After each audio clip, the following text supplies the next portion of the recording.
When we are on a spiritual journey, it is very common that we start to push away certain aspects of ourselves. Aspects that we deem incongruent with a spiritual identity. And make no mistake about it, this is a refinement process. As our journey progresses, we are being asked to let go of certain aspects of our lives. But the thing is that this is never about forcing, this is never about suppressing or denying. We should never suppress the shadow or feed ignorance, but we should also not allow the shadow to take over.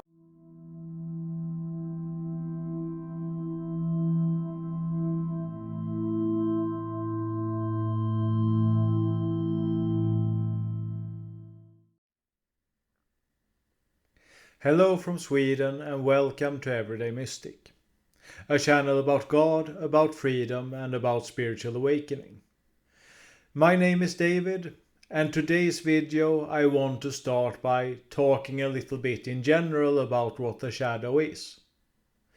Because we are going to focus on a very specific aspect of the shadow. Namely the really true dark aspects of the shadow. But the shadow is much more than just darkness.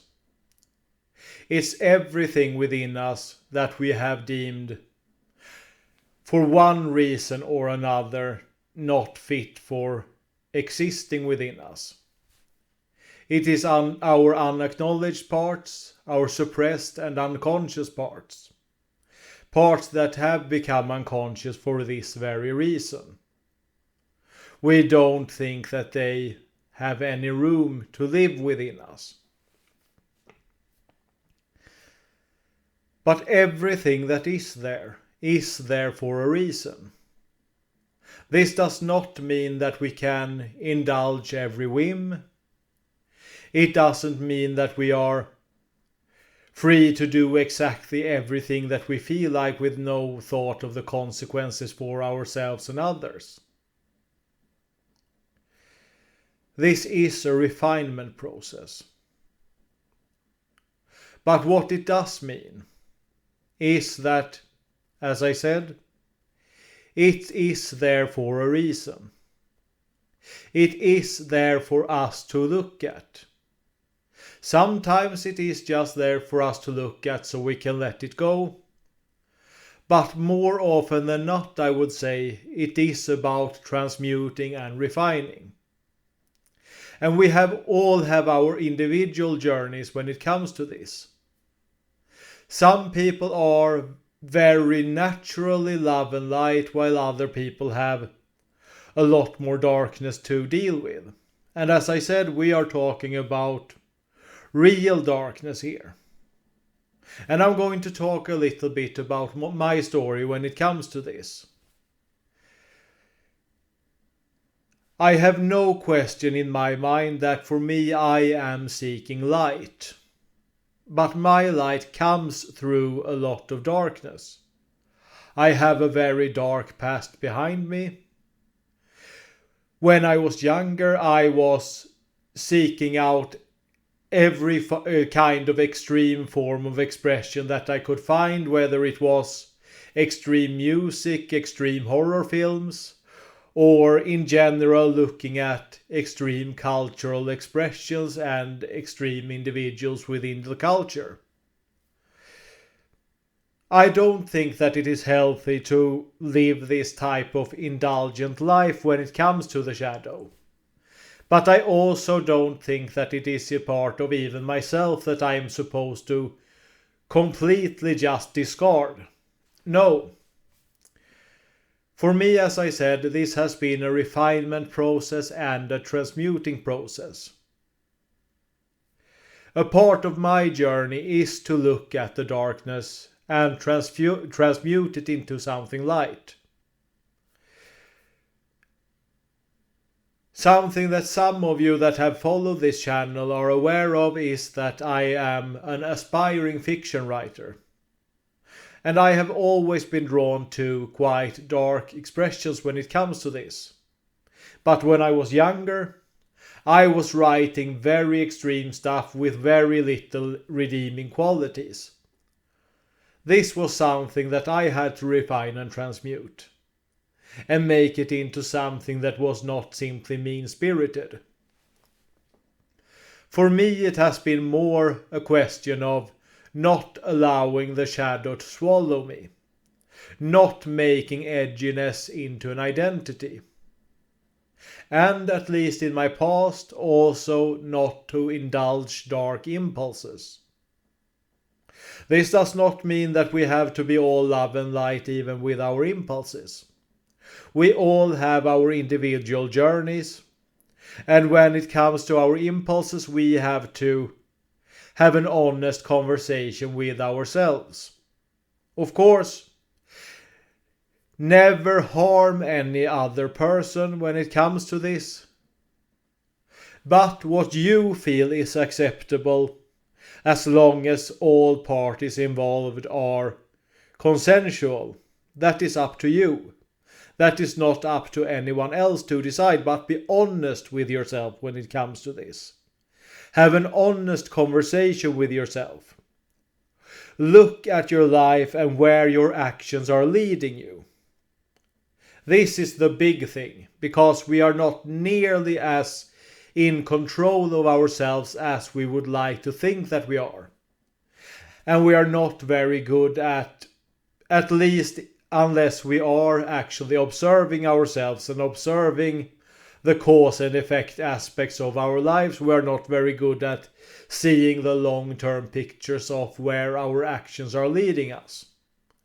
And this is important to keep in mind, because our minds have a very strong tendency to convince us that things that we are doing are harmless, when in fact they are causing us harm.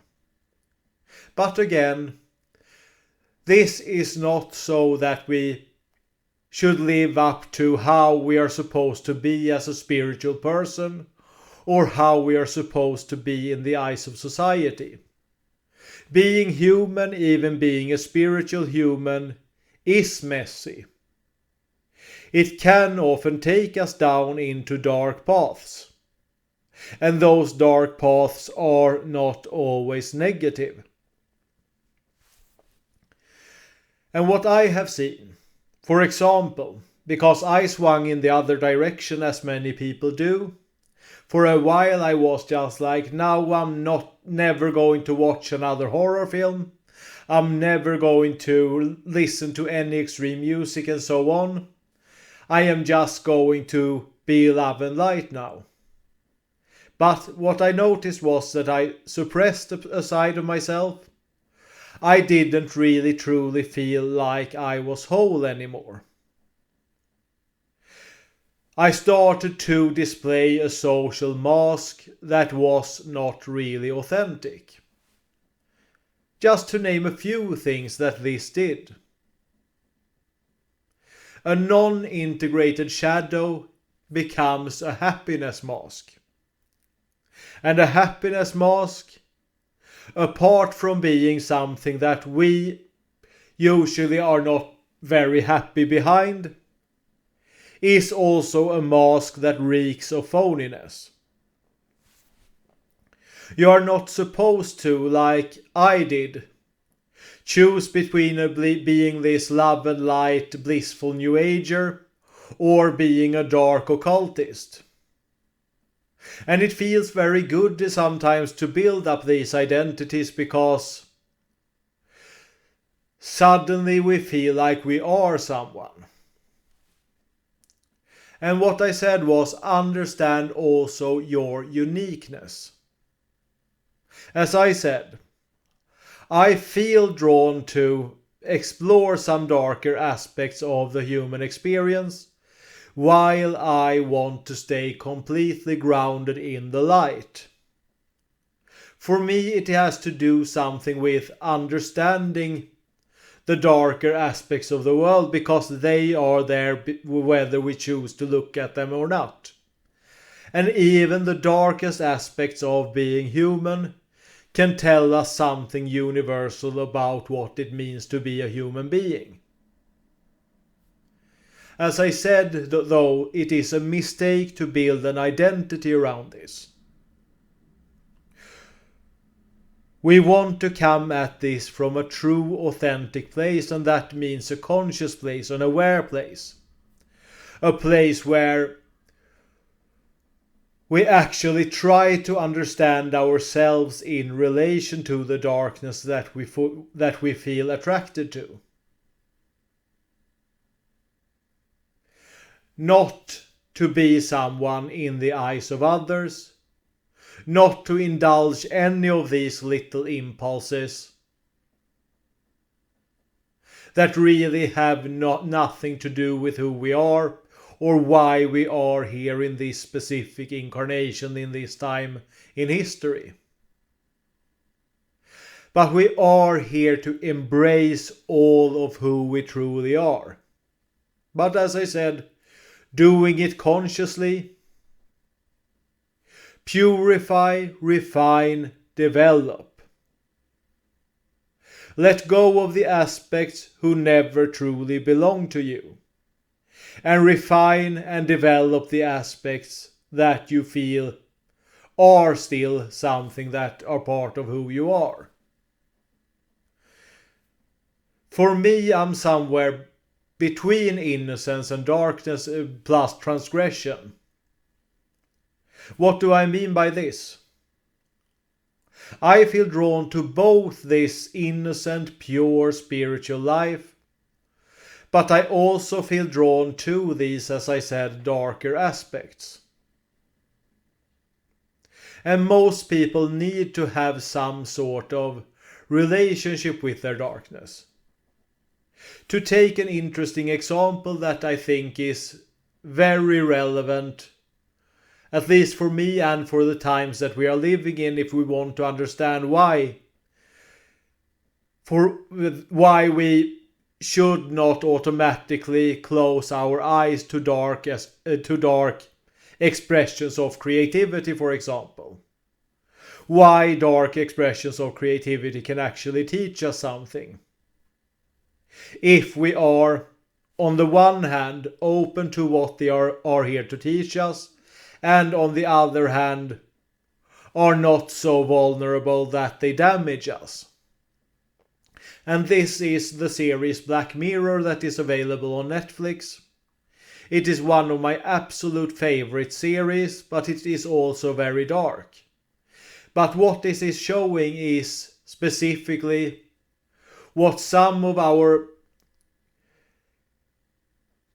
parts of our society, some parts of our culture, some parts of us as humans, if it's just pushed a few steps further, what it could end up as. And I think these types of warnings are important, because if we don't see this, if we don't see the traps, we are at a much higher risk of walking right into them. So I think Black Mirror is a very good example on why it is not wise to just ignore the shadow aspects either of ourselves, our society, or our culture. And of course, maybe there is a future without darkness. But where we are right now, this is not the case. And so this is what I'm trying to do, as I said, with my fiction. Transmute darkness and consciously turning it into something light. And that is actually where I'm going to stop the video today. But I want to talk a little bit about my creative projects before I go. Because as you know, if you've been following this channel, I have decided to just go with it when it comes to artificial intelligence, AI, and have some fun with it, use it for some development, use it to grow and to expand and so on. And I actually have a project that I haven't been talking about before because it hasn't really fit with the content that I have been producing before. But I am writing a novel that is called Perfection. And together with this novel, I have also made an AI music project where I write the lyrics based on the chapters of the novel, and then I make it into songs and put it on another YouTube channel, basically into chapters. And I will leave a link to this channel, to the playlist with a whole book so far, in the end screen that you will see in just a little moment. And as usual, you will also see a link to my other channel, Internet Mystic Database, where you can find much more educational material, where I also use a lot of AI, but where I am also very much involved in the whole process myself, so that there is always a part of me into it. So, well, that is what I'm doing with that channel. And I actually have a video specifically about the Jungian shadow on that channel that you are recommended to check out if you want to deepen what you have been learning in this video today. And other than that, leave a like, leave a comment, share the video on social media and other places. And if you haven't done it already, subscribe to the channel. And check out the description and the comment section for other things that me and my wife are doing. And other than that, just sincerely thank you for your time.